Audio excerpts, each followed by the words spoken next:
Hi everyone, welcome back to my vlog where I'm covering my artist residency over 3 months here in Riosucio, Colombia. He said, girl, please call me back. I need you so bad. Please call me back. I need you so bad. Today we're going to talk about some special events that happened, some of my daily routines, and some of my favorite things about the town. So first, let's cover some of the away events. After the Carnival, which if you saw episode 1 and episode 2, I cover both the Carnival when it happened and also the different themes of the Carnival, and I got to interview some of the staff at the Carnival Museum. After the Carnival, we really needed a break to kind of get away from the madness, so we went to stay at our host's parents' farm, and they live kind of in a valley in between the mountains, and it was just super beautiful. So here are some shots from that. Tuyo, que a veces me hiere. Solo te tengo a ti y todo lo demás son cosas de la vida. No entiendes que tu alma. Basically, all we did was we slept really well. We got to hang out on the hammocks and just read. We were barely on our phones. I actually had brought my laptop to edit on and I didn't take it out once. There's no Wi-Fi, so it was really like an unplugged kind of moment, and it was just so quiet. Like, you just hear the sounds of the birds, the rooster who crows like every hour or definitely a lot in the morning. I was trying to figure out what the rhythm is of when roosters crow, but I couldn't quite figure it out. But anyway, it was really nice to be connected to nature again. We went on like a lot of nice hikes.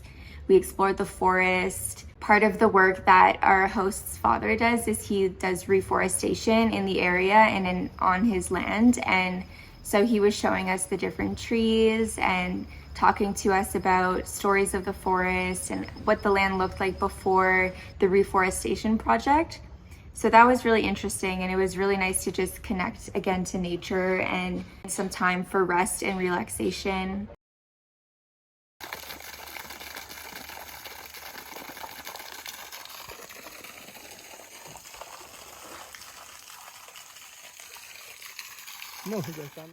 Getting there was about 15 minutes drive from where we are, and then it's like a 45-minute hike down into the valley. So when we first got to the next town, we went and had lunch at a gorgeous restaurant which is owned by the cousin of our host, and we had delicious food. The views were just sensational. And then from there we walked down to his aunt's place, which is an eco hotel. So we're gonna probably plan to go back there again for some unwinding time because it's pretty close. But we did get to explore a little bit, so you can see some shots of what that looks like. It's really a gorgeous piece of property. They like just opened, and it's really to have that kind of eco hotel experience where you're not really camping, you're more like glamping. Like, there's running water and everything, there's a pool, but you're still very much in nature. You're right in the heart of the valley and surrounded by mountains again. When we left to come back up to the town, so first you go down into the valley, but then to get up out of the valley, it would have been another probably closer to an hour-long hike because it's uphill.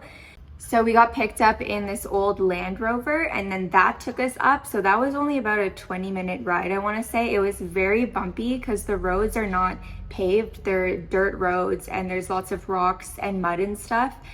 So it's pretty heavy terrain. So this ride was a little bumpy coming up, but the views are just gorgeous, and I think it was a lot better than hiking. Depends what you're into, but certainly if you have like a heavy bag and stuff, like, it just made it that much easier. So we went back up to the top, we had lunch again at the cafe, and then we came back into town. He said, girl, please call me back. I need you so bad. Please call me back. I need you so bad. So that weekend away was right after Carnival, so January 12th to 16th. We were away for about 4 days. Then when we came back, it was really like, okay, now that we've gone through this whole Carnival experience, let's really get to work and hit the ground running. I really want to take advantage of the time here, that being an artist residency, and also making sure that I'm able to make an impact and connect with the community. Part of being able to do that is being healthy and being active and feeling balanced in your body.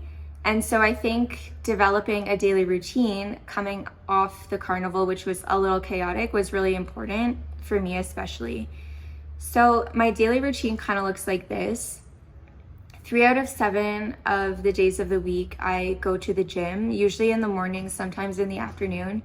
And it's really close by.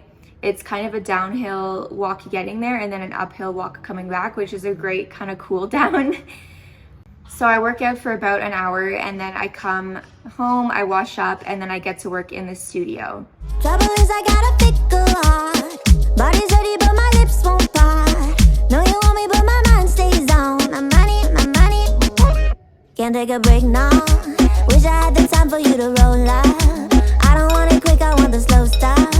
I won't let you come unless I get some, yeah. My studio workflow, I kind of oscillate between working on a song that I've already written and that I'm ready to take to production. I'm ready to produce and compose new instrumental parts on, and trying something just completely new, just starting from a blank slate. Another part of production that I've been instilling is to find drum loops that I like, because my skills as a producer are predominantly in arranging instruments, but I haven't always had drums as my forte, so I've really been wanting to work on that. So I find that if I find a cool drum loop and then I try to replicate it and take it apart and learn the different sounds, try to find those sounds, try to emulate them, or try to evolve them into my own sound. Like maybe I don't find the exact kick that matches that drum sample, but I find a kick and I change it and I alter it into something that I like. It's been a really productive exercise in helping me become better at programming drums, better at learning different sounds, the different names of percussive elements and drums in general. I've also been using a lot of flute because I brought my flute with me, and that has been really amazing because I was classically trained on flute I started playing like first recorder when I was like 4, and then I had a flute with like a curved head for a few years until I could hold like an adult-sized instrument when I was, I think, around 8 or 9. And so I was classically trained, and actually I was going to go to university for flute, but I really fell out of love with the instrument and the whole classical way of teaching. So being able to now kind of reconnect with my roots in that instrument and use it in a way that feels natural to me in the way I'm producing now has been really special. And I think it's kind of taken this long for me to kind of come full circle and appreciate that I do have a gift and that I do have the skills and the ability to play it, so I should use it more.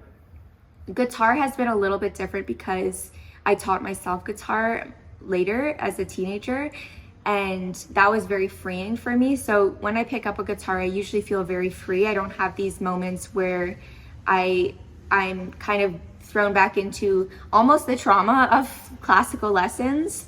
I was classically trained on flute as well as piano, again from age like 3.5, 4 until I was 17 and I went off to university. Some days I don't always open up my production studio right away. I just start playing guitar and rehearsing covers or rehearsing new songs, jotting down chords for songs that I'm writing, trying to figure out what chords go with the melodies that I'm working on. So it always looks a little bit different. But I think it's really important that I have that dedicated time to focus on my art so that it doesn't get left to a random hour in the day or too late where I'm too tired because I've taken up so many other tasks. Or sometimes you also get random invitations to go out for lunch or for dinner or to go explore a new part of town. And I like to kind of get the most important things out of the way in the morning so that the rest of my day is a little bit more flexibility. Play with me, not right now. Lay with me, not right now. Stay with me, not right now. Not right now, not right now. Play with me, not right now. Lay with me, not right now. I'm gonna share with you my makeup routine and my general products that I use for hygiene. I keep it very simple. Being an independent artist, I've definitely learned to minimize and to live on a strict budget so that I'm not living above my means. And I also think that you can be healthy and you can be healthier by simplifying a lot of your routine. So I don't have like a 12-step skincare routine by any means. I keep it super simple, like cleanser, moisturizer. I think oral health care is super important. Obviously, like I always brush my teeth before I play my flute or play instruments or get on the mic because like mics get dirty. And I think it's really gross that a lot of singers like smoke in the studio or they're drinking and whatever. And like everyone's using that same microphone. Like maybe I'm OCD, but like that like just disturbs me. Yeah, so this is like a little bit of my makeup routine. I'll just speed it up really quick. If you're interested in any of the products I use, I'll link them in the description. Again, even for makeup, I keep it pretty simple and I don't wear makeup every day. I wear makeup usually only if I'm like doing a lot of things socially or if I'm gonna be on camera or stuff like that, or for special occasions. Can't take a break now. Wish I had the time for you to roll up. I don't want it quick, I want the slow stuff. I won't let you come unless I get some, yeah. Play with me, not right now. Lay with me, not right now. Stay with me, not right now. Not right now. He said, girl, please call me back. I need you so bad. Please call me back. I need you so bad. Oh, I know that you can do something. I don't need a... I usually take a break for lunch and I try to keep that healthy too, have a lot of greens, have a lot of protein. Here's some of the stuff that I eat on a typical day-to-day basis. It's not always super healthy, but I try to kind of balance it out in the week. If I'm getting takeout, then I try to cook my other meals at home and make sure that I'm getting, again, like a lot of greens. I don't feel right if I don't have a lot of greens. Like I just feel like sluggish. Then after lunch, I'll usually get back to work for a few hours, whether that's doing administrative work, working on stuff for my business, or editing videos, working on social media stuff. I do kind of all of that throughout the day as well. And sometimes I'll take a break to read or to go to the cafe and sit and enjoy a cup of tea and read and get some sun. And I usually go for a walk in the afternoon, whether that's to do some chores, go hang my laundry, or go to the Galleria to pick up some groceries or run errands. I really just need a walk by that point in the day because I'm usually like, okay, I've been inside for this long working on stuff, like it's time for some sun. And it's really hard to work inside all day here. At least it's very sunny and it's like gorgeous inside, but because it's so beautiful outside, you just want to spend all your time outside. So then after my walk, I'll come back, typically do some more work. Because I work for myself, there's always stuff to do. There's always business development stuff. I'm always looking at new opportunities, be it grants or sync placements or just general administration stuff. There's always a lot of editing, of course, because I'm doing vlogs and I'm also sharing a lot on social media. So typically my days are maxed out with those kinds of activities. Then I'll take another break for dinner, usually around like between like 6 and 8. And that usually looks like this. Sometimes I do takeout. A lot of the times though, we cook at home.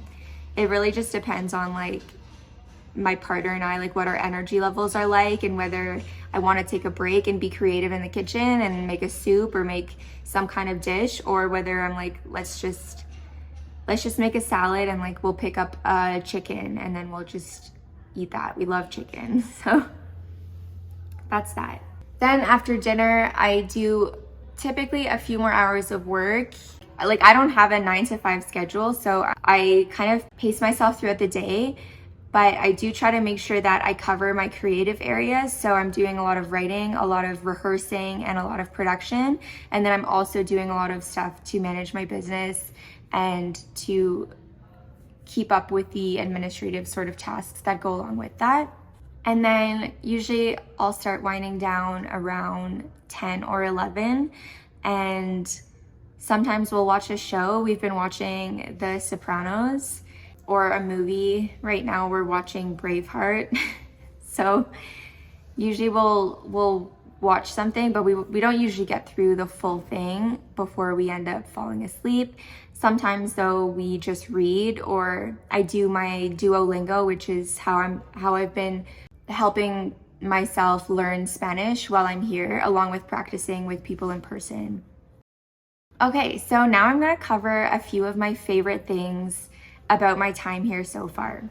One of my favorite things is shopping for fruits and vegetables. It's one of my like small pleasures of life, and I really love it here because everything is so fresh. The food is so fresh in general, whether it's eggs, meat, dairy, or fruits and vegetables, which are my favorite.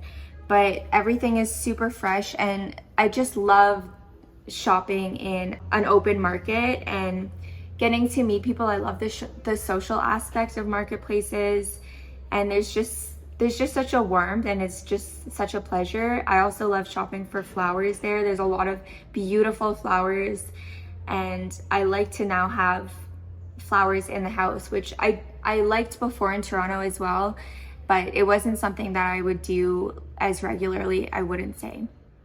One of my favorite things is also discovering new fruits to try that I haven't tried before. I really like this one called pitaya right now. It's super nectary, and it's almost like a dragon fruit, and it's really amazing. And I really like trying new fruits whenever I can because there's so many here. The other thing are the juices. So with all of these amazing fruits, they make really great juices. They either mix it with milk or with water. I prefer it with water. Generally, the people here are super friendly. I want to say I don't think I've had like a negative interaction.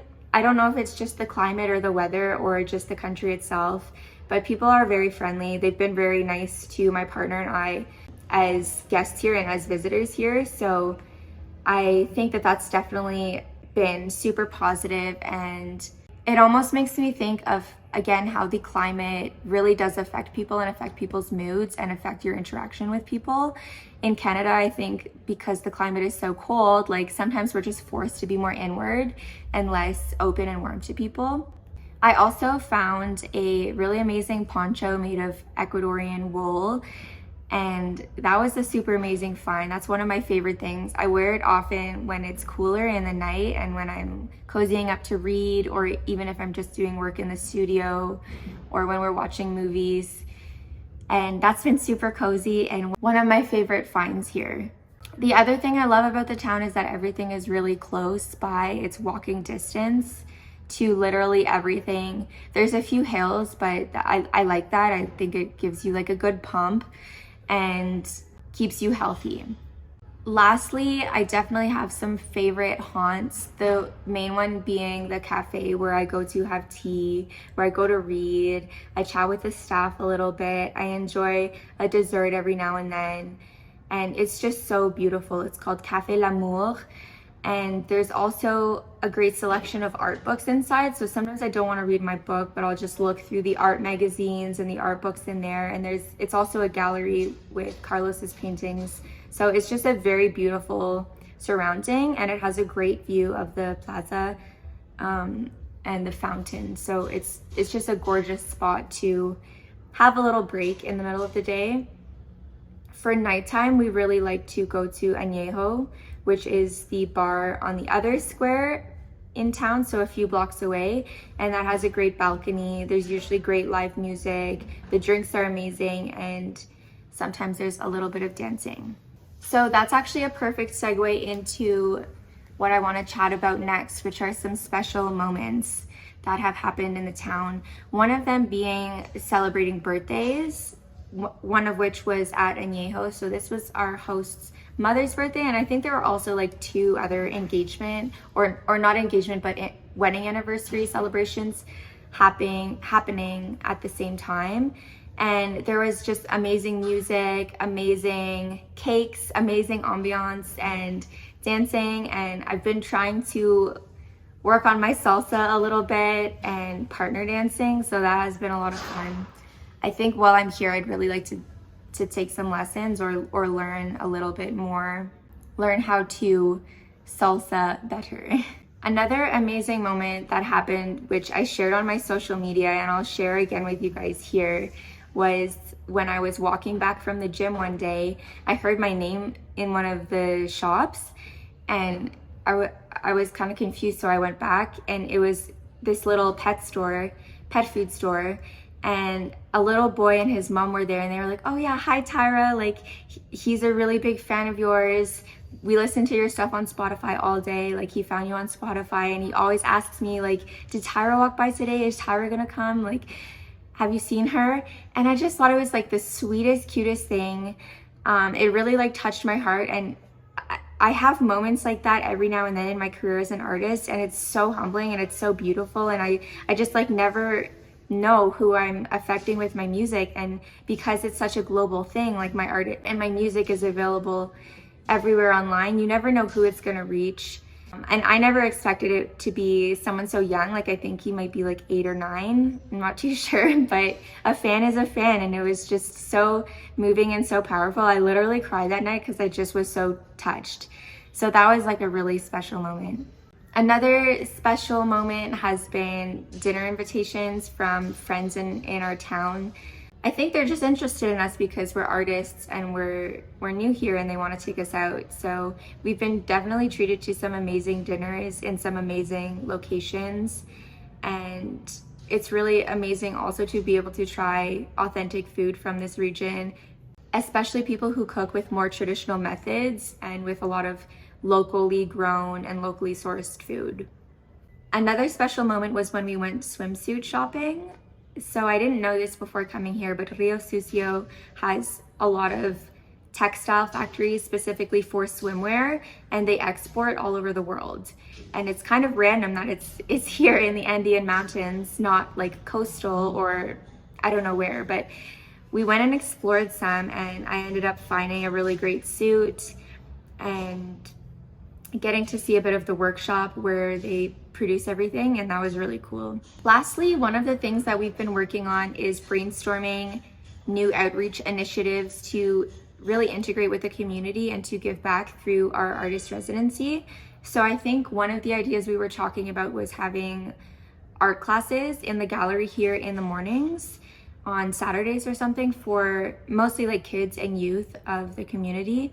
So I think that that's something that will get underway, and obviously even though I'm a musician and so is my partner, we want to be involved in that. And creativity applies to different disciplines, and we really want to share our energy and also partake in stuff like that.